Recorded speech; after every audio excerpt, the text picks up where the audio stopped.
Think inhaling oxygen is normal? Surprise, bitch! Breathing is a trauma response. The only thing you should be filling your lungs with is therapy.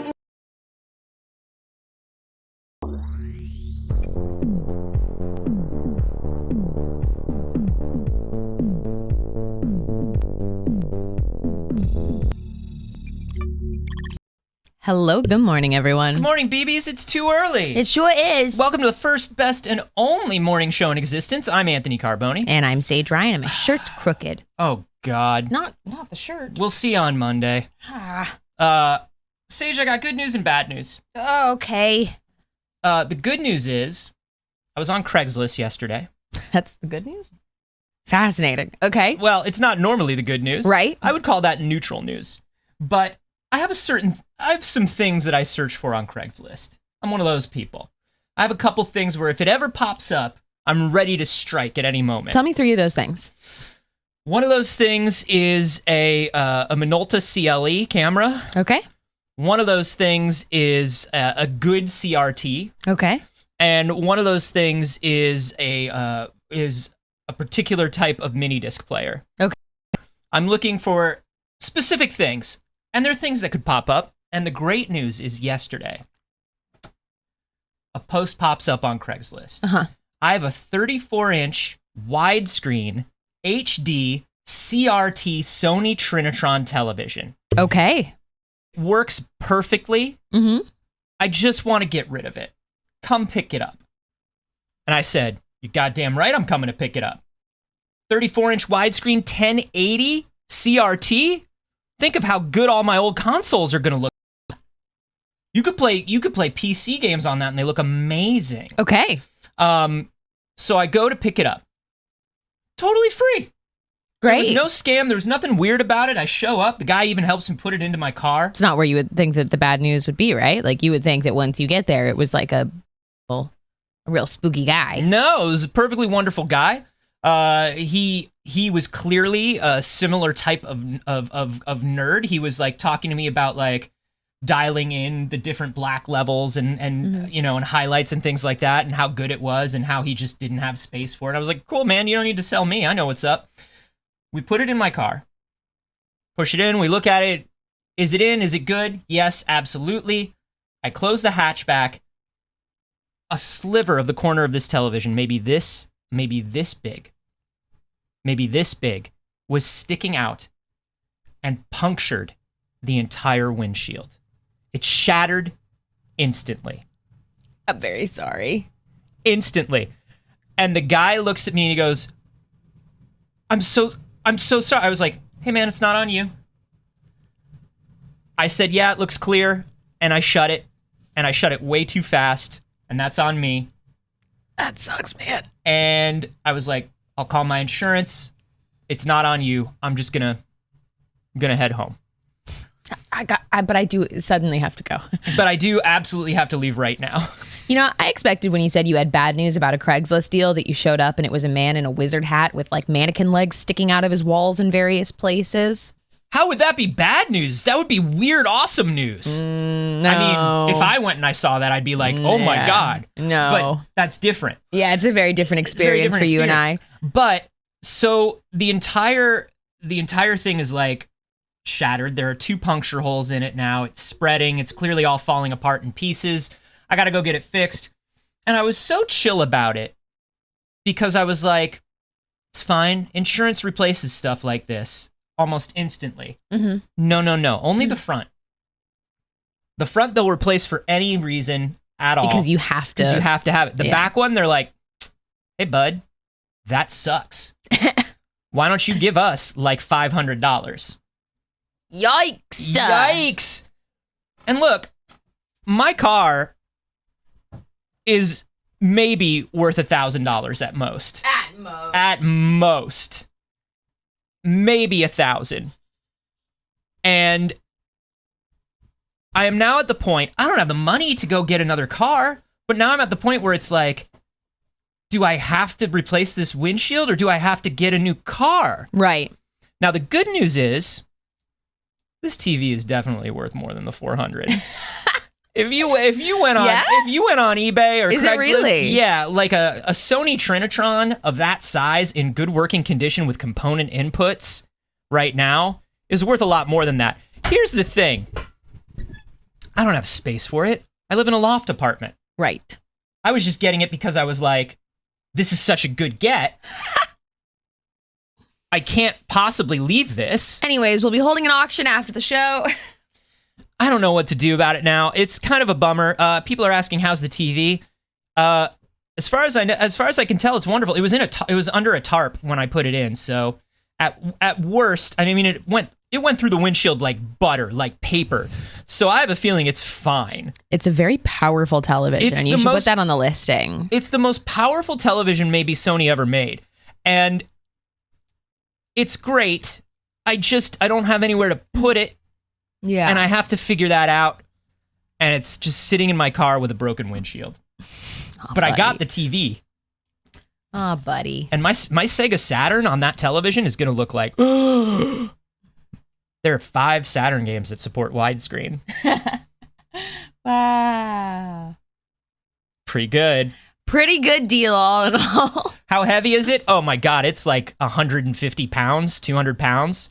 It took both of us to get it in there, and it was not easy. It's still in the car. I've got to figure out how to get it out of the car. But I kind of don't want to get it out of the car because I'm not driving the car in the near future, and I don't have anywhere to put this TV in my apartment right now. Incredible. Not a note in the world. Well, as far as bad news goes from Saige is a pretty pickup on Craigslist. Saige is pretty strong. Probably one Saige. 2 dudes or 1 Saige, I think. Is what Seems it about takes. right. Yeah. But as far as Craigslist bad news goes,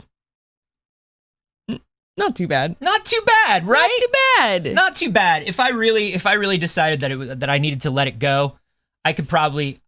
The sad thing is, I could probably sell the television and make enough for the windshield and then like a little extra. Wow. But it's sad. Yeah, it's a bummer. It's a real bummer. To be clear, this mannequin story is a real story. He wasn't wearing a wizard hat. I'm trying to remember what he was wearing, but it was not culturally appropriate. I was going to say the wizard hat was what made it seem like a gag to me. That mannequin legs seems like I'm an artist and I live here. Yeah, he had a bunch of lady mannequin parts all coming out of various parts of his walls in his apartment. And I went there when I was 18 looking for a roommate with strangers. And he was wearing clothes of not his culture and had just like fake women's body parts all over the apartment. Gotta love it. Gotta love that. That's totally normal. That was off Craigslist. Come live with me, 18-year-old girl. Mm-hmm. Everything is fine here. And then he showed me his other roommate's room and said, I'm in love with her. We used to date. We're not together anymore. And I said, okay. All right, this is not for me. I do gotta go. And then I curled into a ball and I just somersaulted out of the apartment. And you know what, Anthony? What? Of all the options I saw, I almost did it.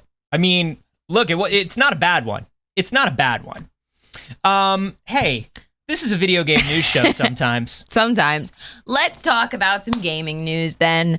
We got you with the title. We got you with the title, Summer Games Fest. It's not here, but it is coming. And we did get a date for it, which is June 9th. And it's coming to IMAX? Yes, King Joffrey, the Lord of Doritos, announced that the Summer Games Fest is coming to IMAX theaters.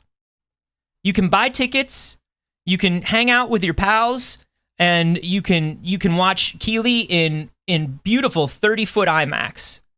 I think this is kind of neat. I like the idea of this is the big video game show, and I want to be around a bunch of people. And we can all yell and scream and hoot and holler about the video games together. I think that's kind of fun. I'm not against the idea of community gathering spaces for things like this. Mm-hmm. Somebody's saying put it in the 4D theater, and I say hell yeah. I want tons of water effects. I want wind. I want strobe lights.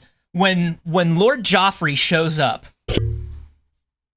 to tell us all about the new video games, when Lord Joffrey brings us the God King Kojima, which he will, and Kojima descends I want lights going off in the theater. I want wind. I want water. I want it all happening. Yeah, I'm kind of with Alonzo on this. 30-foot IMAX commercials. It's a lot of commercials. It's literally just sitting down and be like, let's all watch video game commercials. Yeah. You know where I would like to watch this in a community gathering sense? An esports bar. Sure, but I think that sounds nice. I know that not all places have that, so that a regular sports bar could play it. That'd be fun. Gathering in a bar to be like, I like this video game commercial you've got here. Sure, I think but that buying a ticket. I don't know. Buying a ticket to watch commercials. I don't know. If you're a big fan, I don't see any. I mean, look, you can look at it as like it's nothing but commercials, and that's true. But it's also like. It is also like a bunch of big video game release trailers and stuff. And if that's what you're into, I think it's pretty cool. I think when I was like a teenager, I probably would have bought a ticket to this. I'm team don't charge teens to watch commercials. Sure. That's where I land on it. I would love a community gathering space for them. Rent out the fucking theaters and make it an event and know that they'll come and buy popcorn. Buy tickets? I don't know. I'm anti-sell tickets to watch a bunch of trailers that'll also be online. I understand that there's like the argument that conventions are kind of that, but there is so much more to conventions that also come along with it. Yeah. So I know, but you know, if you can't, it's just the capitalism parts of the convention. Sure, but as like a teenager that couldn't get to E3 or couldn't leave the state and couldn't, you know what I mean? Like when I was working at a video game store, I would have loved to have gone and done this. It would have been like a thing that me and my friends went and did together. I just want you to be able to do it. No money. And you can do it at home. You can do it with friends. Like it's streaming for free. It's not like they're gating off the Summer Games Fest. This is This is very much like if you want to do this, it's available.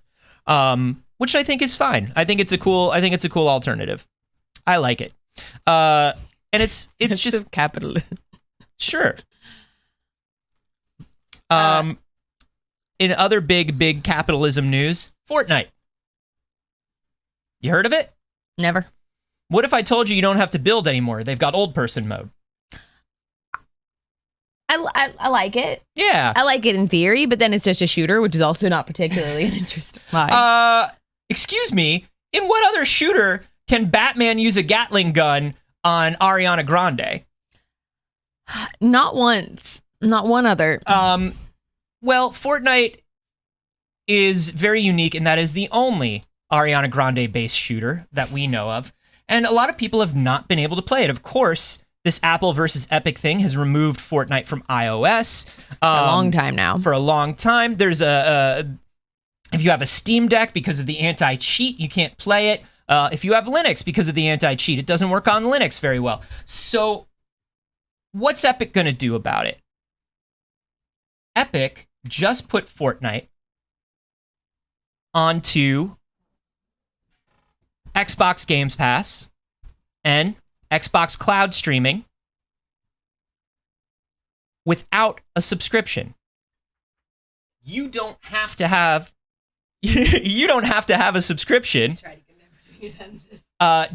Xbox Game Pass to play Fortnite now, which means if you're on iOS, you can play Fortnite again. If you're on a Steam Deck, you can play Fortnite again. Very interesting. Which is pretty big news, and it's a very interesting sort of like getting around a lot of this stuff. Epic's been very good at this. So they're not skirting the iOS store. Xbox Game Pass streaming is in a browser window on iOS. Yep. They're allowed to do whatever they want in a browser window. Yeah. Which is, just for clarity, if you aren't familiar with the case that we covered earlier last year, probably, honestly. Yeah, it's been going for a while. Apple takes 30%, I believe, of all revenue made through the App Store, all in-app purchases, everything. And like, obviously, Fortnite is a free-to-play game. They love for you to buy a skin. Just buy a skin. Listen, Ariana Grande doesn't come with the cat ears. You got to buy the cat ears. Right. And as we all know, that's the most powerful Ariana Grande. So you're going to want that one. Right, of course. So this is very interesting. I think it's also very interesting from a strategic perspective for Microsoft, right? People who haven't been trying Games Pass or cloud streaming will probably now try it for Fortnite. And now they've got you on there and they're like, hey, as long as you're here, if you wanted to pay X number of dollars a month, you could play all of these Xbox games, not just Fortnite. This is a win-win for Epic and Microsoft. This is a huge deal. Yeah, absolutely. This is a huge deal. In other platform news, if you've been waiting for Genshin Impact to come to the Switch, you can keep waiting. That's it. But don't stop waiting. But don't stop waiting. You have to continue waiting because it is still coming. A lot of people started to speculate essentially that it was no longer in development, that it was being canceled, that maybe it was too late for the game to get a Switch port. But they just said the Switch version is still in development and we will release more information as we progress further along. Yeah, a lot of people had forgotten about this, and it was Kevin over at Go Nintendo who finally just started reaching out. He was just like, look, nobody else is asking about this anymore. I'm going to go ask about this. I'd like to know. And so started reaching out and finally got a statement from MiHoYo. I mean, look, I can't imagine, well, knowing some developers that have dealt with Nintendo, I can imagine why it hasn't shown up on the Switch shop yet, but they're leaving so much money on the table. The anime waifu Breath of the Wild game, not on Switch. They're leaving so much money on the table. Yeah, and if Breath of the Wild 2 comes out before Genshin Impact comes out on the Switch, they're leaving so much money on the table. Genshin's pretty wrecked at that point. Yeah, Genshin's going to have like a little time off when Breath of the Wild 2 comes out. It's going to have a little breakies. Going to have a tiny little breakies while people play that Breath of the Wild 2. So, MiHoYo, what's up? If it doesn't come out before Breath of the Wild 2, I'm going to go ahead and say it. They're going to cancel it. Yeah. It's not officially canceled, but it will be if it doesn't come out before Breath of the Wild 2. Do you think there's any possibility that Breath of the Wild 2 comes out on Switch? Let's say Genshin Impact has not arrived, and then they go for the strategy of releasing it somewhat near that release for the sake of people that cannot or did not buy Breath of the Wild 2? I mean, it's two different marketing strategies, right? One is like you're racing off of somebody else's slipstream, and the other is you are filling an entire gap in the market. And so it depends on which one. I mean, look, they probably know better than I do which one's going to work for them. It just feels like, to me, especially within like release window of Breath of the Wild 2, your sales, like, I don't know. It feels like you're not going to. Well, I'd say it feels like you're not going to recoup your development costs for the Switch. But hey, some other Genshin Impact news came out yesterday. Genshin Impact makes about $3 billion a year. You didn't see anything? Genshin Impact makes like $3 billion? Makes like a quarter of a Bethesda every year? Kotaku putting it as 1/4 of a Bethesda is excellent. That's such a good headline. Wow. So I'm sorry, that's over 2 years. So it's $1.5 billion in less than 2 years. It's on pace to earn its Chinese developer an average of $2 billion every year by the end of this year. Whew. Wow. That's a lot of money. It's a good game. Like, I get it. It's a good game. Hey, what's the name of that character that's named for Elon Musk? It's literally like Musk. Yeah, and it's just like wondering. It's like Elaine or Alana or something like that. It's fucking. Look. Just asking. No reason. Look, I get it. I also think that every rich guy in the world is probably simping for Elon Musk and not saying anything publicly. MiHoYo's CEO went ahead and said it publicly, and I haven't really played Genshin He said the Impact quiet since. part out loud. He said the quiet part out loud, and I haven't jumped back into Genshin Impact, and I'm bummed about it, but, like, I can't get it out of my head. I'm sorry. It's a good game. That's a Rest problem. in peace to your waifus. Yeah. In other new game news, we got 4 minutes of Mario Strikers gameplay on the Switch. Mario Strikers Battle League is coming June 10th. It's right around the corner. That one kind of snuck up on me. We covered the announcement of it, and I just forgot about it. Oh, this is a player within a player. Not a player within a player. Yeah, let me head over to the YouTube channel. Hey, outlets, stop putting your player within a player. Do you want? Wow! And if you click watch it on our channel, it just takes you to subscribe to Video Games Chronicle. That's so rude. That's so rude. I'm now gonna look for it somewhere else. I'm on it. Mario Strikers Battle League. Okay, so we got 4 minutes of gameplay here. Hell yeah! I'm so into this. I'm very excited. I love a soccer game. Again, the frame rate, that is our capture of it, not the trailer itself. I love a soccer game. I truly do. I love a very arcadey soccer game. Yeah. Mario Strikers was so good. I couldn't believe that we were getting another one because it's been so long. I love the Battle League, like the idea of Battle League, and then everybody wearing these sort of like mech outfits that you can get for them. Yeah. Like these Thunderdome-esque outfits. And it does feel like they've taken the like classic soccer game structure and then also met with those like larger than life soccer games that have blown up since the last one of these came out, which is those like Rocket Leagues and, you know, Lucio balls and things of the sort that have the like just larger elements to it. Yeah. And that's fun as hell. And I mean, that's cool because they sort of blazed the trail for it. Yeah. You know, things like Sega Soccer Slam and Mario Strikers on the GameCube. Mm-hmm. And I mean, even back to like Mega Man Soccer on the SNES were things like Rocket League and Lucio Ball came from. And so it's always nice to see like one of the OGs come back and be like, okay, is this popular now? Well, we did it first and watch how we're going to do it. And we'll do it pretty well. Yeah. So with that in mind, we got 4 minutes of gameplay right now. Don't watch it on a player within a player. Go watch it somewhere else. Mm-hmm. But they showed a good amount of it. The idea of being able to like set up teammates like that. Like I enjoyed watching someone kick Donkey Kong towards the goal. That was really, really fun. So the idea of like your special abilities not just being able to harm your opponents. Yeah, but or like rocket shoot a ball. It's like you can assist your teammates in interesting ways by like launching them into the air. Or, there's like, really fun strategy there. And I love that they brought back that sort of like that early 2000s like anime / intense comic book look that they had for the original. Yeah. At least in the cutscenes, I would have liked to have seen that.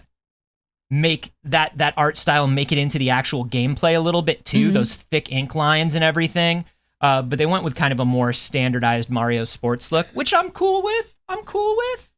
There's the outfits for it. I mean, truly, it is FIFA meets Super Smash Bros. Meets Rocket League. I love it. 20 people will be able to join in an online game. I don't know how many people are going to be able to play locally, but it's 5v5. Would I love to see 10-person local games? Sure, theoretically. Yeah. That's one of those things where it's like, I wish they had put in 10-person local games, and then you get to do it like once. Yeah. You know? But 20 people online is great. Who's got the best fit? Rosalina. I also think it's Rosalina. I also absolutely think it's Rosalina. I think Waluigi's next. She's got the tech wear leggings. Yeah. She's looking cool very ass cool. Pose too. Yeah. Rosalina really is like, as far as the Mario princesses go, she really is like the perfectly dressed, perfectly posed, like she's like the Instagram influencer of them all. Yeah. And she's tall. I still say the one that you want to hang out with the most is Daisy. Nah, I want to hang out with Rosalina, no doubt. It's all Rosalina for me. I feel like Rosalina is like 40% taking pictures for her. I don't. She does magic. She does do magic. She's very cool, and she does do magic. Maybe she would let me hug Luma. That's true. She does come with Luma. I don't know, man. I think Daisy would get into a bar fight. I want to hang out with Daisy. All right. Kodoroku says Daisy's absolutely feral. She is. That's why I like that. I like that meme of Daisy and Luigi dating, where Luigi is like too scared to ask for his pickles. You know, and she's like, excuse me, he asked for extra pickles. And he's like, I just love the idea of the two of them as a couple. Yeah, it's funny. Hey. Forget new games. It's all about old games. Yeah, and on Nintendo-y old games. Nintendo-y old games. One of the biggest things missing on the N64 was a Metroid. Yeah.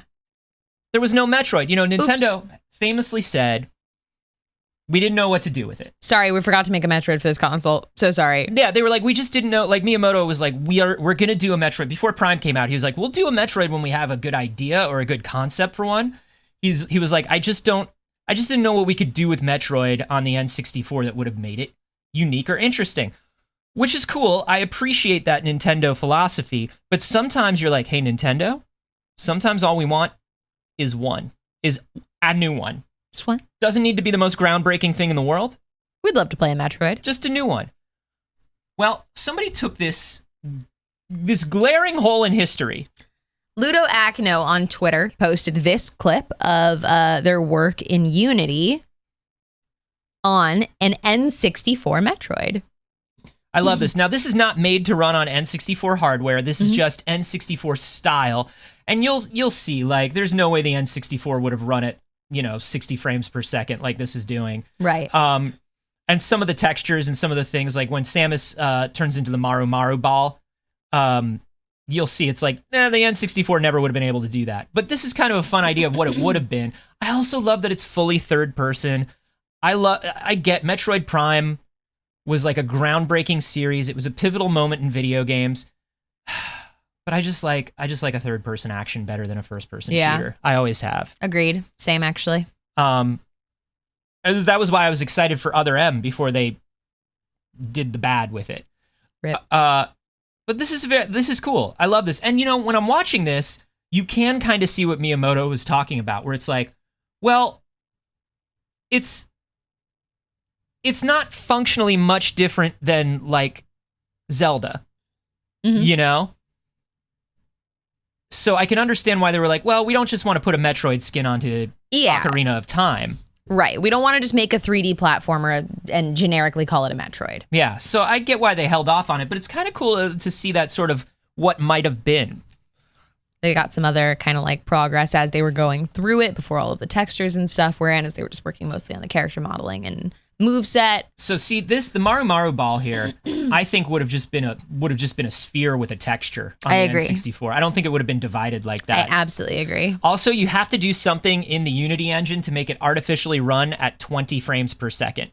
That weird N64 20 frames a second that everything ran at, where it's like, is this smooth? I can't quite tell. I don't know if it's choppy or not. It's tricking my eyes. I can't tell what's happening. But you know what an N64 looks great on? What does an N64 look great on? Sony Trinitron CRT television. I happen to know somebody who has one. It's not a big deal. Are you trying to sell it to me? Like, if you're looking for one, I'll trade you for one windshield for a 2006 Toyota Scion. I feel like, honestly, Saige, I hate to harp on this, but I do feel like the universe is telling me you got to get a new car, dude. Yeah. After the last few weeks, I feel like the universe is like, dude, it's just time. They're telling you got to get a new car, and also you got to be more careful with the next one. Yes. Well, I'll tell you what. The bumper thing and the sideswipey thing, well, the sideswipey thing, I shouldn't have been parked on that access road, but I've always parked there. Listen, I can't go into this right now, but I do think the universe is telling me to get a new car, which sucks because I don't know that I don't have money. It's not time.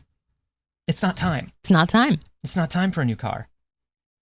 I have a Star Wars celebration. I don't have a windshield in the back of my car. There's plenty of other ways of transportation for now. What I'm saying is, do you want to buy a Sony Trinitron? Anthony, please. 1080i. It's the second 1080. Oh man, I bet 5 Sega Saturn games will look so good on that. Dude, there are 5 Sega Saturn games that are going to look amazing. There are 8 Dreamcast games that will look good on it. So amazing. Anyway, talking about games that never came out. Let's talk about Ravenholm. Yeah. Now, Arcane was working on Ravenholm. Ravenholm was originally going to be Half-Life 2 Episode 4. Which, whoops! Then they were like, no, this needs to be its own game. Yeah. This is its own game. Warren Spector was originally working on it, and then it got handed off to Arcane. Arcane worked on it for a while, and then it just got unceremoniously canceled. They were like, hey, you know what? This is going to come out too close to Half-Life 2 Episode 2. It's going to be too similar. Mm-hmm. We're worried that people will have too much Half-Life, is something Valve said back in 2013. Back in 2013, Valve said, what if people have too much Half-Life? Get the fuck out of here. So they canceled it. Now, Danny O'Dwyer, who runs NoClip, excellent channel, wonderful documentaries about the games industry, did a huge documentary about Arcane not too long ago. And in part of it, they gave him access to the Ravenholm prototype, which was almost finished. And he was like, you know what? I'm going to show y'all everything that was in that prototype. So NoClip uploaded 1 hour of Ravenholm. And wasn't this 2010? 2010, sorry. Yeah, it was officially canceled in 2013, but 2010 was when they delayed it, I believe. It looks pretty good for 2010. Yeah. Remember that, like Saige just said, choppiness is down to our player. But this shows off a big thing about it, which was electricity. So you know how all Valve games have to have like their own weird like physics-y, what's going on, how do we fix? Their whole thing was you were going to be able to control electricity in this building. You could traps for things, you could open doors, you could fire electricity into water. Look at this. And destroy a bunch of zombies that way. And this was going to be like a horror-based like a little trap. Half-Life game. That's awesome. I've never played a Half-Life. You know? Okay.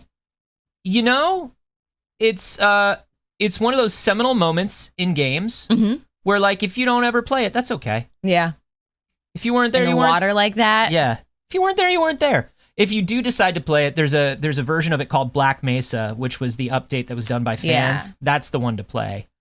But yeah, all this different stuff that you can do with electricity, I think it's really cool. The lead character of it was going to be the Marine from Half-Life Opposing Forces, Adam whatever, all white guy name. And then the priest was like your the priest at Ravenholm was like your buddy character. Are they watching back your gameplay up there? Yeah. Fucking the zombies wild. Are watching your gameplay. And judging it. They're just like, oh man. This is so cool. I'm glad that we get to see this. You know, it was never a finished thing, and it's kind of a neat look at what might have been. Yeah, and there's a whole hour of it. If you're interested in feeling like you played it a little bit. Yeah, NoClip does amazing stuff. You should be following NoClip no matter what. They do wonderful things. And other things that never got released and never made it to their intended audience. Once upon a time, THQ, the company that ran out of money, and nobody knows why. I can't imagine why. Tried to make a 24-karat gold Nintendo Wii for the Queen of England. But who knows how they ran out of money? Nobody knows why THQ ran out of money. We only remember 3 of their games and 1 million of their publicity stunts that cost $1 billion. Right. Why did they run out of money? I don't know. Anyway, this was supposed to go to the Queen. It did not go to the Queen. Shockingly. Due to the palace's correspondence team's understandably strict policy when it comes to gifts, for security reasons, the console never made it into the palace, let alone into the Queen's hands. It was sent back to the THQ offices. And of course, THQ didn't say anything like that. Their headline was, "We sent a 24-karat gold Wii to the Queen." And they did send it. They did. So 5 years later, it was acquired by a collector who specializes in developer hardware, who wound up with it. It's been sitting in the Netherlands, and people have been trying to auction it off, but there was some like weird fraud going on with the bidding for the auction last year.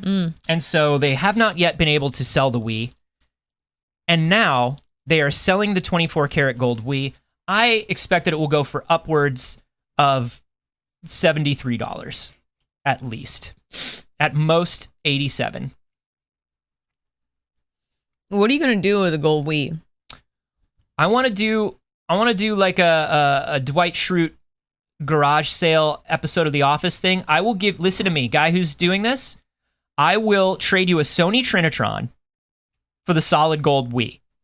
Then I'm going to take the solid gold Wii and I'm going to trade it for a used Tercel. Ooh, okay. You see what I'm doing? I'm gonna keep going. Okay. And that's how I'm gonna get a new car. A car, right. I was gonna say, it's got to end in car, right? Yeah. Now, it says here in the Kotaku article that it was listed for $300,000 on eBay. Good luck, bud. But the listing is now gone. Oh. Has it come and gone already? But it would still generally go to a closed listing. I think you can, yeah. Was that,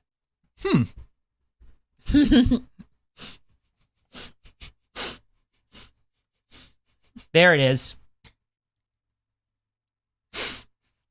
Actually, Look at this. Actually, for a Wii component cable, that's not bad. They titled this Wii component cable for Nintendo Wii 24 karat gold plated. I think, was that the link to the... They just wanted to come up in the search. Was that the original eBay auction? Because that's gone. It's not on eBay anymore. It's with the auction house Golden. So that might have been the original link, which is gone because it's been a couple years. It is now up on the auction house Golden. It's starting at $2,000, which I think, hey, much more reasonable. That's a little more down to earth, my friend. That's a little more down to earth. How much would you pay for a solid gold Wii? I would pay $73. Honestly, I'm not interested in a solid gold Wii at all. I'm not interested in a solid gold Wii, nor do I have the patience to strip something of gold to sell gold. Like, what are we doing with gold these days? You know what I mean? Like, gold hasn't really mattered here since, like, what, the 70s? Well, tell that to the people on YouTube that tell you how to make a bug out bag.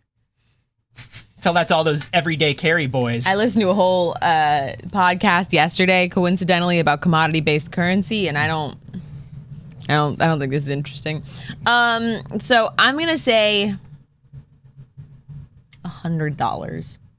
Yeah, if somebody was like, "Would you give me $100 for a gold Wii?" A solid gold 24 karat Wii. I'd be like, "Yeah, okay." All right. Yeah, I'll give you $100. I guess gold plated. It's not solid gold. Yeah. What I find really funny is the choice of game that comes with it.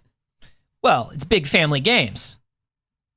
That's the THQ game. They wanted the royal family, the biggest family of the big families, to play Big Family games. Right. Name a bigger family than the royal family? Probably the Kardashians. A lot of families. Name a bigger family than basically any family. Yeah. They're not that big of a family because they keep people out. It's harder to oppress the poor when there's more of you. Yeah. So, yeah, $100, and then I would probably just trade it and try to get a car. All things end in car. All things end in car right now. Yeah, that makes sense. So there you go, 24 karat gold Wii. Let's talk about a little bit of business news. Oh shit, do we got to do business? Yeah, but it's not gonna be so terrible, I don't think. My business hat. Hold on, I'll put on my business glasses. Wait, you've had a business hat this whole time? Okay, I've got business glasses. Wait.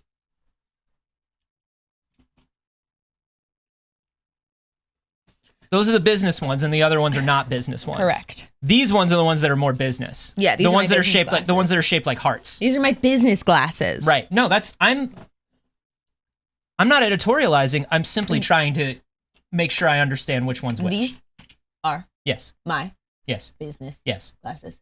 Great. So the ones with the hearts are business. Yes. Outriders is a game. Perhaps you remember it. Okay. It's only a year old. Outriders is the very big Square Enix game as a service. Square Enix loves services. They love blockchains. They love AI. They love NFTs, the cloud. They love all that stuff. They don't love games. No. They're not a big fan of games. But they do love all of these buzzwords. games as a service, of course, I think we said there are something like 23 different games as a service in development right now for all the major platforms. And it's like, yo, You can't all do it. who's going to be playing all these games? But Outriders came out with a pretty big, like, it made a pretty big splash. It had like 3.5 million players concurrent on its first week, which is pretty big. Of course, those numbers were goosed heavily by its being included on Xbox Game Pass. However, those numbers have dropped off precipitously because I haven't heard about Outriders since that first 2 weeks. Lanky Dragoon in the live studio audience said, I am one of the 10 people that liked Outriders. It was a good Diablo substitute because points to Activision Blizzard. Valid choice. Yeah. Now, Outriders is, of course, made by People Can Fly, and they released a financial report that says they still have not received any royalties from Square Enix. They have not received... Now, of course, they receive their development funds along the way, but one of the major reasons you make these games as a service is because you're supposed to get royalties on the profits of these games, and they happen pretty much in perpetuity. Now, unfortunately, Outriders ain't making no money. Yeah, so that's the problem. They're not getting money because it's not making money. According to the team, Outriders has not even recouped their production costs yet. Yeah, the royalty statement from the fourth quarter of the year 2021 said no, said zero. Now, there is a major expansion coming out on June 30th. That's when everyone will get on, right? Outriders World Slayer. It just sounds like the name of a video game you would come up with for an episode of Law and Order. Yeah, it's one metric video game title. Yeah, it's just the most generic. It's like Outriders World Slayer. Why did this kid keep getting detention? Because he wouldn't stop playing World Slayer. He was playing Outriders World Slayer. We all play it, but he got obsessed, man. It was different. I don't know, we couldn't get him to sign off. Dun dun. Hey, if you're a studio, I would say right now your best bet is not to work with Square Enix. That's just, listen, I don't know much about, look, you've got your business glasses on. Uh-huh. We're kind of a business show, but I'm going to say that this might be a little beyond my depth, but I'm going to say my gut reaction is do not work on a major release with Square Enix unless right it's now. a Final Fantasy. If you're making it, well, yeah. I'm gonna say Final Fantasy is still a safe bet. They don't want to. They are not gonna stop making Final Fantasies currently. Yeah. But they don't want to make anything else. They hate all the other shit they're making. Yeah, and even then, they want to make they would really rather just re-release the old ones. Yeah, they hope they've already released the Final Fantasy, but they have not. Yeah, I just think I'm looking at everything that's been going on with the selling off of the IPs in the studios. I'm looking at what happened to Babylon's Fall and Platinum. I'm looking at this Outriders deal, and I'm just thinking if it don't have Kingdom Hearts or Final Fantasy in the title, stay away from it as a coworker. That's all I'm saying. Yep. And also maybe if you are working with Square, do that good old fashioned traditional contract work where your name isn't attached to it. You know what I mean? Yeah. Do that thing where it's it's been reported that third-party studio has been doing a lot of the work on this. Don't put your name on it. That's what I'd say. Yeah, I think that's perfectly fair. In other business news, we'll do it really quick. We'll talk about Blizzard. Lord protect Jessica Martinez. Lord protect Jessica Martinez. Jessica Martinez has recently been appointed as the head of culture at Blizzard.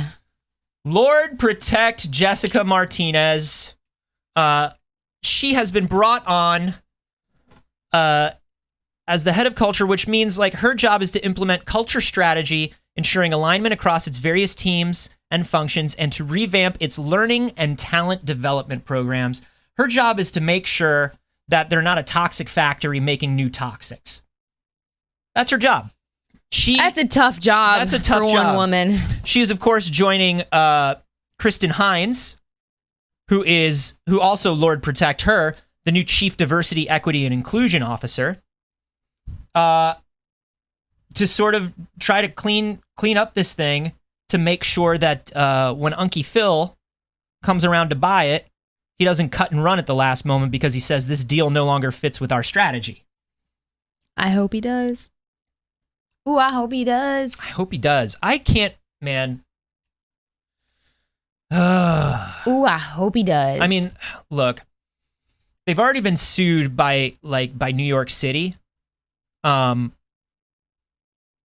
the Microsoft acquisition and over what happened with Bobby Kotick and all this stuff. Like, this acquisition is a bad deal. Yes. A lot of these acquisitions are bad deals. Like, the consolidation of corporate power is a bad deal, but also, like, I mean, I don't know, though. Is it a bad deal? Overwatch 2 was everywhere for the beta. Like, people were just playing Overwatch and reporting on Overwatch like nothing had ever happened. Every fucking news feed is all about Overwatch 2. I was so disappointed in so many like friends and colleagues in the industry that were just, we're playing Overwatch, and they decided we're going to play Overwatch 2. We're going to do the big preview. We're going to do 18 videos on this. And the way we're going to make sure that that we're doing the right thing is we're going to say, now, of course, Activision Blizzard has been mired in a lot of controversy lately. Here's hey, fuck you! Don't play the game then. Here's 2 hot takes. 1, stop promoting companies that abuse women, and 2, abusing women isn't controversial. It's just straight up fucked. Just don't. Why is everybody? I was really I'm not gonna like call out any friends, but I was a little disappointed. You know who you are, and if you follow anybody who's doing so, hold them accountable. Don't harass anybody, but hey, let people who have platforms know what it is that you want to see and what it is that you expect from them. Just be like, hey, realistic. I feel like it just, you don't need to harass, but just be like, hey, I feel like you probably shouldn't be covering these games, especially in such a positive, like, hype-based light. Right. I'm disappointed that you've chosen to promote these games. Yeah, it's just a bummer. But anyway, this is Jessica Martinez and Kristen Hines. You got your fucking work cut out for you. And yes, they better be paying her so much fucking money. I'll tell you this. She's ex-Disney. Yeah, it said she was at Disney for 14 years before this. She was in strategy, comms, operations. She was chief of staff. She was a big deal at Disney. She knows what she's doing. She's getting her money. Yeah. Don't you worry about Jessica Martinez for multiple reasons. Right. But I'd like to think they're paying Jessica Martinez what she's worth, and I'd like to think that she knows, as somebody who's been a strategic executive before, that she asked for just the entire gold mine to even come in. Look at it. I think she asked for the entire gold mine and a 1-year contract and was like, we'll reevaluate. Yeah. You know what I mean? Yeah, I hope that's the case. I very much hope that's the case. And continued business news. The business classes are still on. Staying on, everybody. The FTC is digging into the Sony Bungie acquisition, yet some reason not the Activision Blizzard one. That's what I was going to say is, like, I'm glad that they're looking into this acquisition because they should be.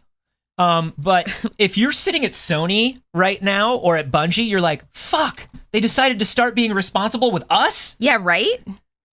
With our deal? Feels weird, doesn't it?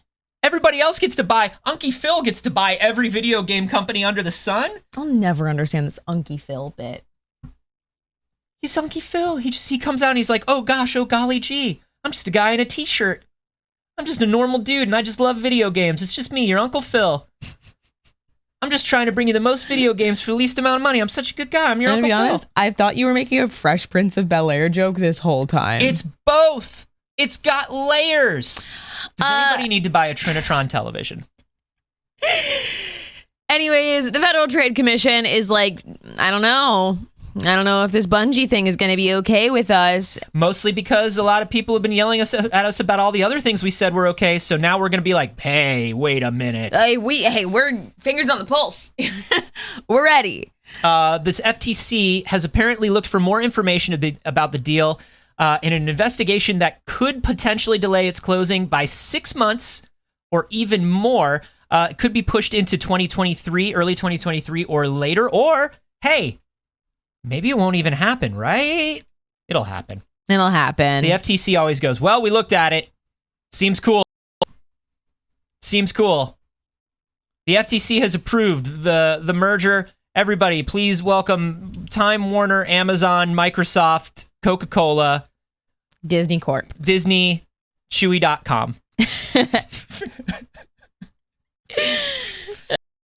Yes, Alex, you could absolutely do that job. Just look at deals and go, that's a deal. I would man. And move on.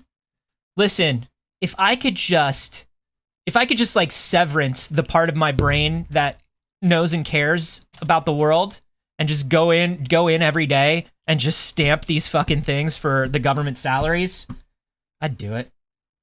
Hell yeah. All I got to do is turn off the part of my brain that cares. How do I do that? I just pulled off a real trick with those glasses, Anthony. You know why? No more business. You know why? Well, there's still a little more business, but sometimes you're very, very tired in the morning and you don't look too good because you're tired, right? Your alarm doesn't go off. It's never happened to you, but it happens to people. Sometimes your alarm doesn't go off and you don't look too good in the morning. Then you put on a really unflattering pair of glasses and you wear them for a while, right? Because you're doing business. And then you put your good glasses back on. Sleepy Saige doesn't look too bad anymore in comparison. But now we're not allowed to talk about business. Well, right now, I want to talk about a tweet that was put out by Bungie, actually, and continued a little more information about it. Because this meant a lot to me. Yeah. Bungie put out a tweet standing in favor of reproductive rights. They said standing up for reproductive choice and liberty is not a difficult decision to make, and Bungie remains dedicated to upholding these values. This is no small feat to get a company to do if their values don't 100% align with it. This is a pretty big deal for the comms team, and I saw the comms team being like, I'm so happy, I'm so proud, I'm so glad we got to do this.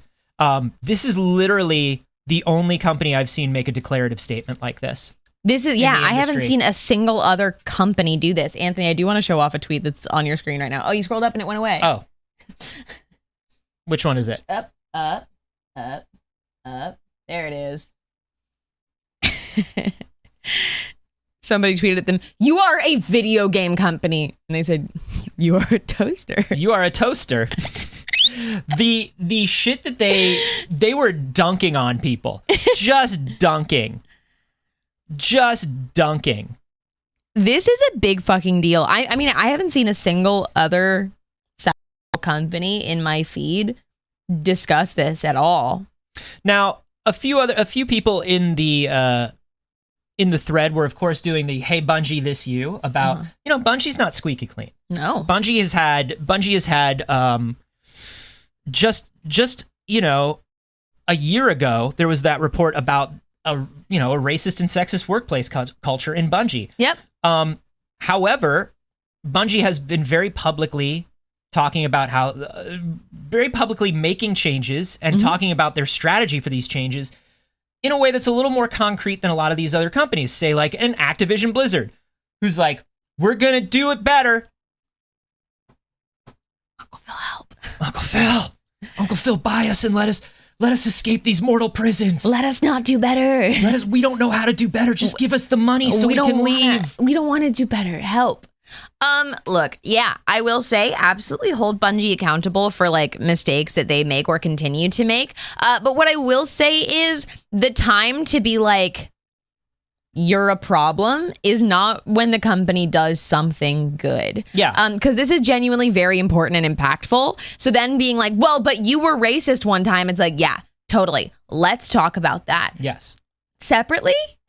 Let's talk about it separately. And let's not only bring it up when they make positive progress, because you're not actually interested then. Like those people who are like, hey, this you, are not actually interested in the fact that there was a racism issue or a sexism issue in their workplace. No. They don't care about the marginalized people that were affected in those situations. They care about being upset and getting to like jump on controversy and probably they disagree with their stance on reproductive rights, and they want to be like, well, this is why they're wrong about it. Oh, is this? Oh, okay.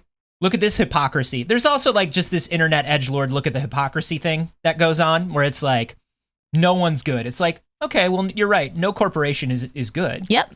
No corporation is good. Yep. Corporations aren't people. But it's lovely that the people within this corporation got to do this because, like we're saying, you know, this ain't like Pride where everybody like turns their avatar into a flag for a month, right? And is like, yay, and then is horrible to everybody. No other company in the gaming industry made this statement. Yep. So this is not one of those things where it's like everybody says this, nobody fucking said this except for Bungie. Right. So they accompanied this with a blog post on their website with a further dive into it, and also 4 different places that you can go to support it. They posted to Urge, Unite for Reproductive and Gender Equity, Religious Coalition for Reproductive Choices, Pro-Choice America Foundation, and In Our Own Voice. This is fucking dope. It's great. We're very excited that this happened. We love that Bungie did this, and we're excited that the comms team got to do this. I think that this is actually a perfect tweet about it. God. That's what all the people who say, why don't you stick to games, Bungie, look like. What's the theme you notice here?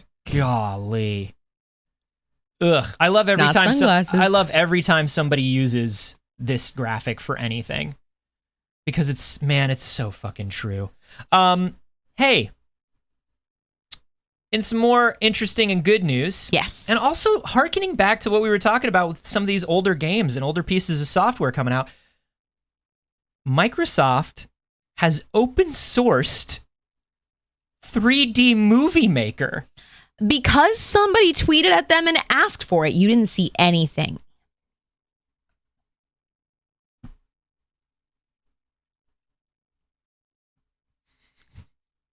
Somebody tweeted at them and said, hey, what if you did? And they were like, shit, okay. Now, if you remember 3D Movie Maker, it was such a weird little thing that just came with Windows. And it was like, go ahead, make a little 3D cartoon. It was one of those things where it was like, look, one day we'll be able to make movies and animation on your computer. And you tried to use it as a kid, and it was a little tough to do.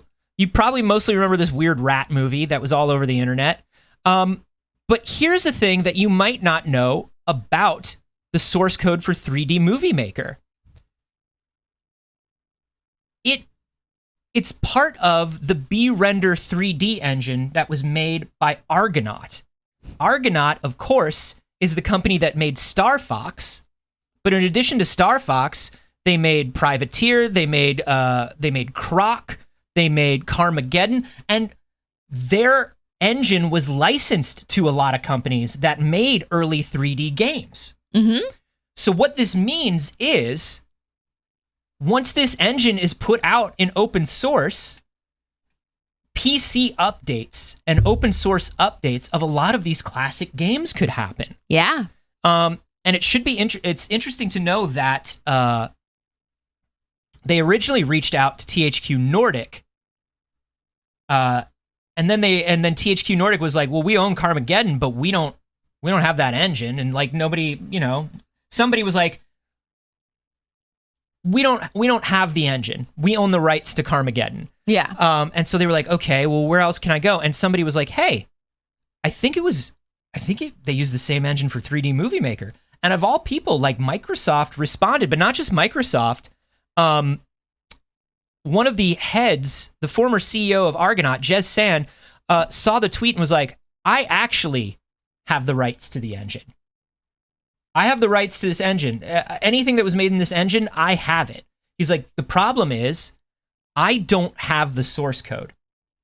I simply do not have it.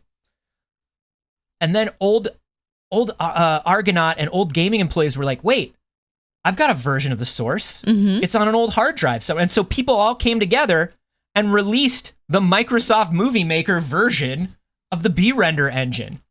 And so now everybody can like put these old games together and make sure they run on new hardware.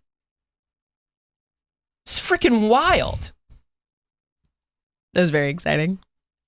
People are still, you should know that people are still making 3D Movie Maker, and also there was a sequel, Nickelodeon 3D Movie Maker, a much updated version, I'm sure. People are still making movies in 3D Movie Maker. There are the 3DMM forums, and there are like new movies that come out like once every couple days. You can like watch, I mean, a lot of them are just weird, dumb shit, but it's cool that people are still using this. You can go watch some 3D Movie Maker movies. I'm just going to turn your gain down a little bit and see if it fixes your mic issue. Sure. Because you might be hitting like a limiter. You might be hitting a limiter. Well, you're a loud person, Anthony. I'm not loud. Yes, you are. I'm not loud. You're a loud boy. I'm not loud. You are. You're a very loud boy. Oh, okay. News? News to you? This day is hitting my limiter. Yeah. Mood. Okay. In some pop culture news. First of all, Kanye West. Kanye West. Kanye West. You might remember a few years ago, Kanye West was desperately trying to make the Donda video game. Mm-hmm. He did eventually make a video game, but he was pitching games to a lot of people. I know a lot of people here in LA that got pitches from Kanye West. They took meetings with Kanye West. Some of them took meetings with Kanye West just to be like, yeah, I went to a meeting with Kanye West just to see what that was like, you know? Yeah. Well, it turns out one of the people that he pitched his game to was Mario's dad. Miyamoto himself. Miyamoto. Kanye West was like, I want to talk to Miyamoto about making a video game. And of course, again, we know we talked to a lot of people, but the fact that Kanye West thought his game should be a Nintendo game is genuinely so funny. So this is great. This was actually a story that Zach Ryan, my buddy Zach Ryan, who used to work at IGN, told on a Twitch stream.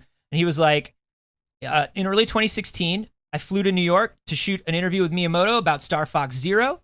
As we were packing up, somebody mentioned Kanye's record, The Life of Pablo, had just come out. And Miyamoto went, Kanye! Miyamoto went, Kanye! And he was like, I know Kanye!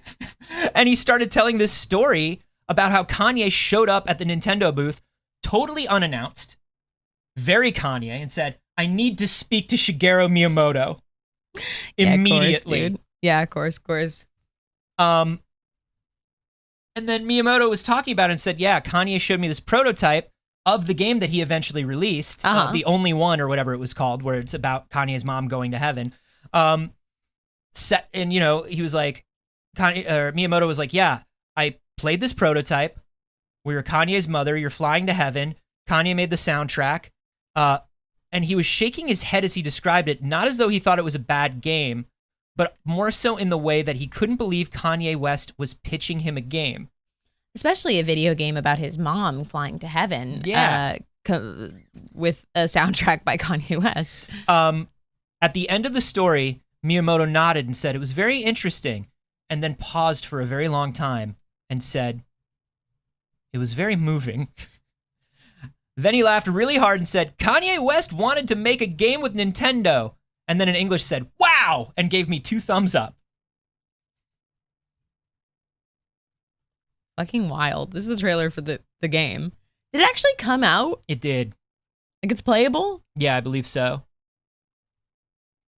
Yeah, I know. If you can think of like a game developer in LA, like an indie game developer with some clout in LA around like 2016, they got a call. They all got calls from Kanye pitching this game. So fascinating. What do you guys think, if not this game, right? Kanye making a Nintendo game would look like? Oh, wait, it did not get released. I thought it did. I didn't think it was playable. Encyclopedia Pictura made it, and it's done, but they just never released it. A lot's been going on with Kanye. A lot's been going on with Kanye. You may not want to release a Kanye. Now's not the time to release a Kanye game, maybe. Maybe don't do that. At all. But it's wild that he just walked in. And got a meeting. Got a meeting with me. I mean, look, Kanye West is very famous. I get it, but at the same time, like, what's Miyamoto's schedule like during E3 where he's got time to like hang out and like? I guess for Kanye West open. Yeah, I guess you'd make a little time. Somebody waits for Kanye West. You tell Game Explain that they're gonna have to wait 30 minutes because Kanye's here to talk about his mom video game. So wild. Moving on, let's talk about a little bit of television and movie news, shall we? Sure. Let's do it. First of all, another spinoff of the Suicide Squad is in the works. This one, I'm sorry, just Suicide Squad. There's the difference. Yeah. No, I think this one's the original's the original Suicide Squad, and then the sequel is the Suicide Squad. Mm-mm. You sure? Yeah. Huh.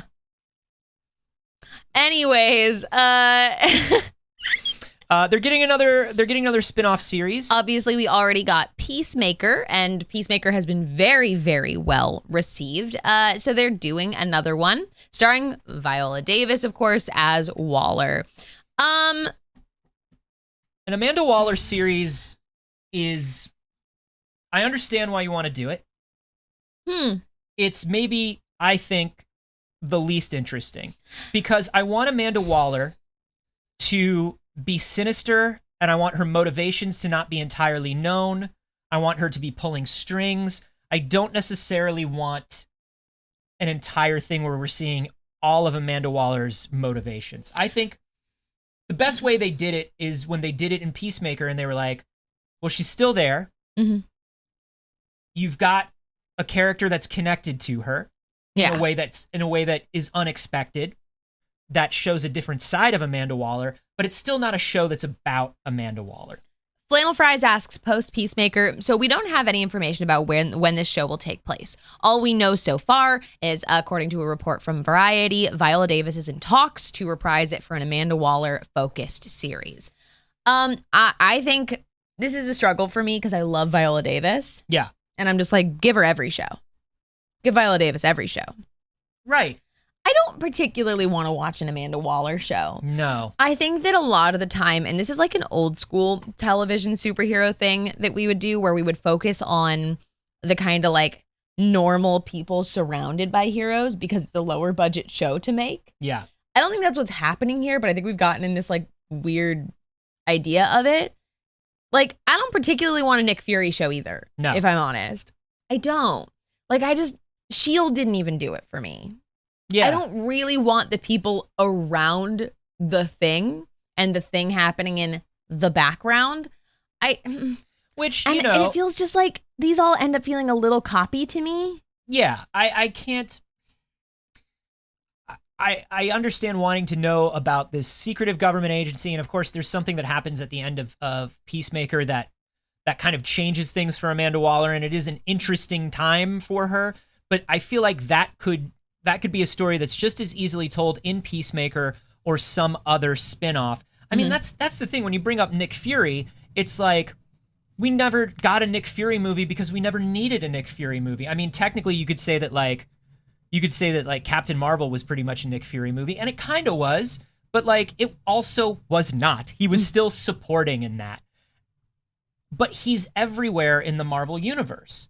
You don't need to have an Amanda Waller series to have Amanda Waller everywhere. Exactly. And I'm with Emily Green on this. Said Viola Davis is an amazing actress, but I swear, if you try to make me feel an ounce of empathy for Amanda Waller, absolutely not. That's the thing, is I do not want to empathize with that character because it is well performed in their evil motives. You know what I mean? Like, she is what she is supposed to be, of mysterious and ambiguous and scary. Yeah, it's like, ooh, but even the bad guys have their backs, and it's like, I I've seen Ranking of Kings. I get it. I'm good. But I don't need that in everything. Now, the other interesting thing is this will not be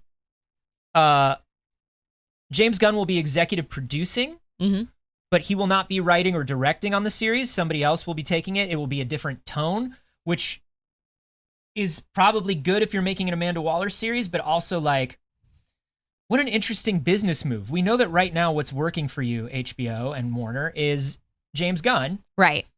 So, and there are so many other interesting characters that you could introduce or make an entire show about, and you could have James Gunn be a little more, involved at least. Yeah. To where it's like, no, this is the feeling of the TV stuff that we're making. Yeah, they've set up that expectation. Very interesting. Yeah. Will it ever see the light of day? Who knows? Will I ever understand DC's business plan? No. Not at all. What are they doing? What is their plan? I don't know, man. I think they got a bunch of different ones and nobody's talking. Are any of the movies connected anymore? What's happening? Anyways, give us more Harley Quinn animated series. How many different TV universes are there? Please don't delay the Harley Quinn animated series over Kite Man. I beg of you. No. Not for the Kite Man series. The Kite Man series got announced and it's got a trailer and everything. So I mean, sure. It makes it seem like this Harley Quinn series, this new season of Harley Quinn took a little longer because they were also making a Kite Man season. Oh, I don't know. I don't know.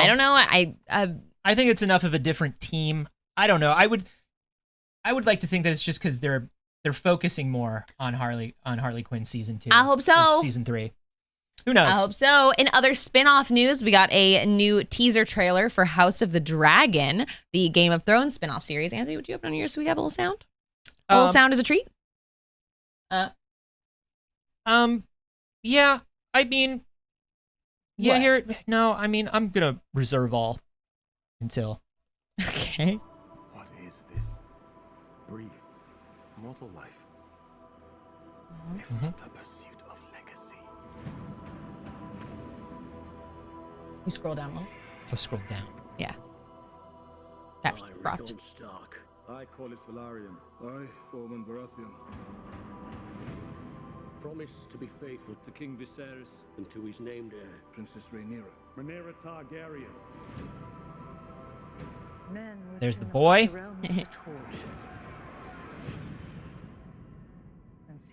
Yes, that was Matt. Now, with Play an ugly game. You have the determination to win it. You know the game that they're playing? Of Thrones? These are- You know that Game of Thrones that they're playing?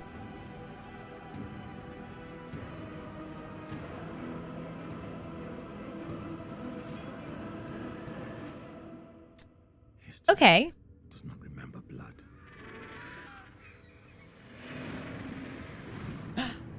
Sorry. It remembers names. So, Anthony, you were not into that trailer by your reaction. there are a couple things that feel like it's really treading the same ground. The whole thing, the whole plot with the Targaryen sister, where it's like, oh, they will never let a woman on the Iron Throne. It's like, we just did this for 8 years. We just did this 8 years with a Targaryen woman trying to get on the Iron Throne. Now, and then number 2, it's just the same story. I'm sorry. And then number 2, the whole thing where he's down in the caves and it's like, oh, a dragon. It's like, well, we did that too. And isn't this in the past when the Targaryens have dragons? I don't understand. And then it's just like, oh, it's treachery and it's a Game of Thrones. And it's like, I know it's treachery and it's a Game of Thrones. Like, I know all these things. It sounds like what you want is just not Game of Thrones then, Anthony. Well, you watched a Game of Thrones trailer and then got upset that it was a Game of Thrones trailer. Well, it doesn't have to tell the exact same kind of story. Mm-hmm. It's a whole world. It's a whole universe. A Game of Thrones. You know what I mean? It's going to be dragons and like it is a Targaryen based show. Sure, but like why does it need to be like, oh, surprise, there's a single dragon in this cave. Who knew? Like I want the Targaryens to have dragons. We already saw a time when the Targaryens did not have dragons. If you're going back and you're doing the thing, do it a little differently. Don't make it look exactly the same. I don't it's weird where it's like, no, that's just a Game of Thrones. It's like, well, sure, but there are a bunch of stories in a bunch of these like shared universes that are different. This one just feels so similar. I don't know. Maybe it doesn't offer anything new to the universe. It's a minute-long teaser trailer. I thought it was interesting. It looks beautiful. It's incredibly well shot. Obviously, costuming, design, they've got a great cast. But it's just like, if you shot a whole season of this show and you've only got a minute, you can't find a minute's worth of stuff that's interesting and new? Or are you trying to be like, or is this like, don't worry, this is a return to classic Game of Thrones. This one will end in a better way, so come watch this one. Because I don't like that promise either. Yeah, here's the thing that I'll say. I think the hatred for Game of Thrones is so obnoxious at the end of the day. We all had a bad time in the last season. We all had a bad time together. But it's very interesting how many bad seasons there are of television that don't receive the same like vitriol necessarily, when there was so much good Game of Thrones. Oh, yeah. Like, I am team, how did we all forget that we liked Game of Thrones that quickly? And I understand. Everybody feels betrayed by that last season. Everybody feels betrayed by the finale. And I agree. And as someone who was a huge Game of Thrones fan, that sucked. It sucked. It was a rough time. But the way that, like, people have bonded with each other by hating this thing, I think is the worst part of nerds. Sure. I think it's the worst part of nerd culture. And to I'm like, not saying I hate Game of Thrones. I didn't say you did. Okay. I just no. It isn't about you. Okay. It just sounded like you were inferring that I hate Game of Thrones now. I just wanted to say never that was about you. Okay. It was about the idea of like even people in chat are like, but we all decided we hate Game of Thrones, and I'm like, okay. I'm not decided I hate Game of Thrones. I loved most of Game of Thrones. Oh yeah, I think there were 6 amazing seasons of Game of Thrones. I even liked the first season where they like got ahead of the books. Yeah. That people were like, what's all this fast travel and everything? I'm like, no, they're moving, they're shaking, they're making a show. It's just they just sort of lost track. They lost the plot. Yeah. They just lost the plot. They got absolutely lost in the sauce, and I am not going to forget that I liked 6 seasons of this, and they set up a world that I'm interested in. So I'm coming in with hope for it, and like, even if this trailer didn't necessarily give me anything groundbreaking or super interesting, knowing that this is a world that I care about, I'm willing to buy in and see if I like it without immediately being like, you know, this is garbage, which I think a lot of people have immediately taken to on social media. Yeah. No, I just wanted to see something. I just wanted to see some story beats that told me this was a different story of some kind. And I'm like, I don't know. Maybe we will. This, like, you know, it's just a teaser trailer, but I don't know.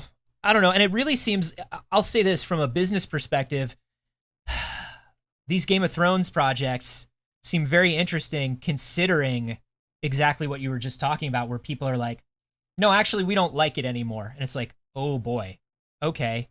What must it be like to have 3 of these projects in production right now and be like, oh no, we put all the money into it. We bet on this hard. And I'm hoping that it does have an opportunity to come back. I hope that they make something very, very fucking good. And like, at least if it feels like 5 years too late to launch a Game of Thrones spinoff, you don't want to have it at the end of Game of Thrones. With how horrific people have been to the performers, to the people that made it, I don't think that was a good time to launch a Game of Thrones spinoff. No. I don't think that's something they should have done right at the end of the series. People were fucking pissed. Yeah, and not rightfully so. Taking a little time and a little space after a thing that ends poorly is a good thing. But the other thing I'll say now though is they've also got to compete with all of the things that are popping up because of Game of Thrones, right? You've got things like The Witcher now. You've got Amazon's Lord of the Rings series coming out. Like, there's a lot of big stuff. D&D's got a movie coming out. Yeah. Like, Game of Thrones now needs to, like, up their Game of Thrones. But I do think that this is where they specialize, because The Witcher, the D&D, any of those other, like, high fantasy shows and movies do not get into this area of the thrones, the politics of it. When originally it was pitched to me not as like thrones. When originally it was pitched to me as this like old politics, I was like, fuck that. That's not interesting to me. But damn, they did it real good. No, it was really cool. And They did that real good, so I want it to be that. and the way the first couple seasons sort of teased you with the amount of magic that was in the world, and like how much magic is there really, and how much of this is, and like it was pretty good. Like the slow burn of the first few seasons of Game of Thrones was so fucking good. And it turned out they were much better at the politics than the magic. Honestly, like I think the writers of this series were much, much better at telling stories of politics and betrayal than they were at telling stories of like magic. With the exception of that one last political decision that was made in the finale where everybody was like, oh, Yes, okay. of course. Right. Final season aside, talking about 6 good seasons of a show. Yeah. All of the like politics and betrayal was very well done and very interesting. Yeah.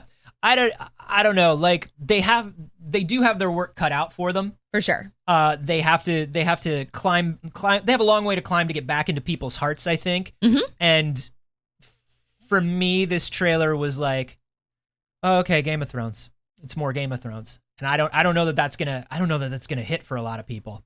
Maybe it will. Maybe people will watch this trailer and be like, I forgot how much I loved Game of Thrones. That's what I got from it. Maybe that's why it's so samey, is it's like, oh, right, Game of Thrones was good. That's what I felt when I watched it. I watched it and I was just like, oh, fuck. I remember the way the Game of Thrones made me feel.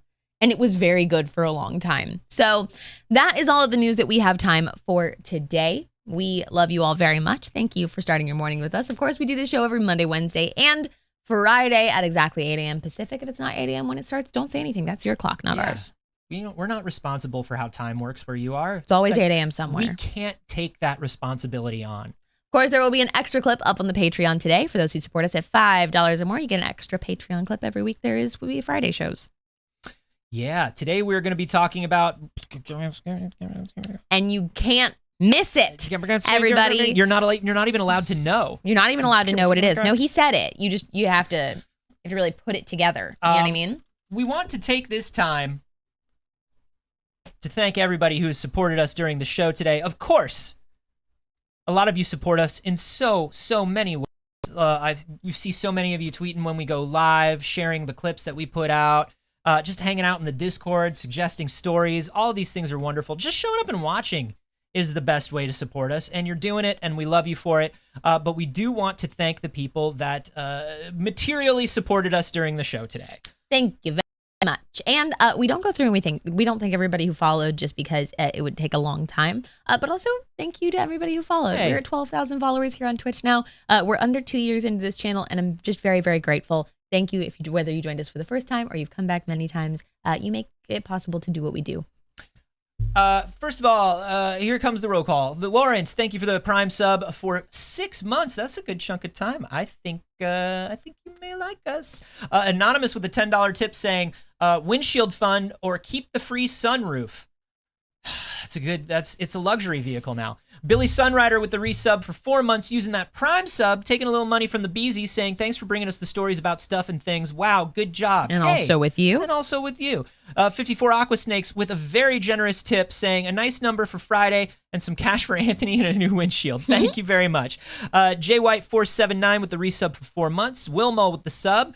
Blue Nova 66 with the resub for 2 months saying, ugh, I just love this community. Ugh, I know, right? Ah, so good, the BBs. Jelly Terror with the tip of 420. Nice. Ronan Monkey with the tip saying, cause raisins. Hey, Ronan, you're a wonderful mod and you don't need to do that. Everybody, please thank our mods. They do a wonderful job here. Ramasak with the resub for 4 months saying, yo, sup. Obi98 with the resub for 3 months saying, it's too early, but I'm always happy I'm here. Well, we're happy that you're here as well. Martinis for 2 at 6. Gifted a tier 1 sub. Thank you very much. Tom Biden with the 100 bits saying, oh, the inhumanity. More bits are escaping. Will the terror never cease? No one can stop. The bits are running loose. Oh, got hiccups. Oh, no. Oh, no, it's too late. The bits escaped. Everybody run. It's too early to die to the bits of doom. They're everywhere. Davey Dave Boy with gifting a sub. Thank you so much. Skywalker9982 resubbing for 5 months saying, did you know that if you don't resub to the only news show on the internet, wolves will piss on your front yard? It's true. True. Resub, y'all. Emily Green 1994 with the sub for 11 months saying, almost anniversary time. Ooh. And that's it. We are caught up. Thank you all so much for joining us. you know, when we're not here, we normally just cease to exist. What your object permanence is telling you is right. When we're not here, we simply cease to be. However, sometimes we get to exist as a little treat. Where do you exist when you're not here? You're drunk. You can find me everywhere on the internet at Not Saige. Stream on my channel Monday, Wednesday, and Saturday. Try to get this out before the hiccups. What else? You can find me here on this channel most of the time, and that's mostly what matters. I will be live on my channel tomorrow for some community days shenanigans. Oh, and also I am playing in a Jasper's Game Week charity game tomorrow through D&D Beyond. It's for a very good cause, and you can come out and support it. I'll tell you about it in the Discord. Go ahead, Anthony. Hey, I'm Anthony Carboni. You can find me everywhere at Carboni, except for here on Twitch, where you can find me at Anthony Carboni. Twitch, you cowards, it's mine. Give it back to me. I also have a science comedy podcast with Jeff Kanata called We Have Concerns. You can find that every Friday. Today's Friday. I'm going to post a new episode this afternoon. It's at wehaveconcerns.com. And we're probably going to do a little video party on my Twitch channel tonight. I enjoyed doing a little video party with y'all. I did a little video watch party. Yeah. And it was a lot of fun. You came and raided. Thank you for that. And I was really worried because it was my first one. And I was like, we'll have to see tomorrow who muted me, hit me, copyright struck me. The only thing that I got hit for was my show that I did like 12 years ago. An episode of it apparently used a song that we licensed. And they were like, now we're muting that whole segment. So that's gone. So I got copyright struck by myself. And I have to deal with that. But other than that, we were good. So come to the video watch party. Okay, bye, BBs. We love you.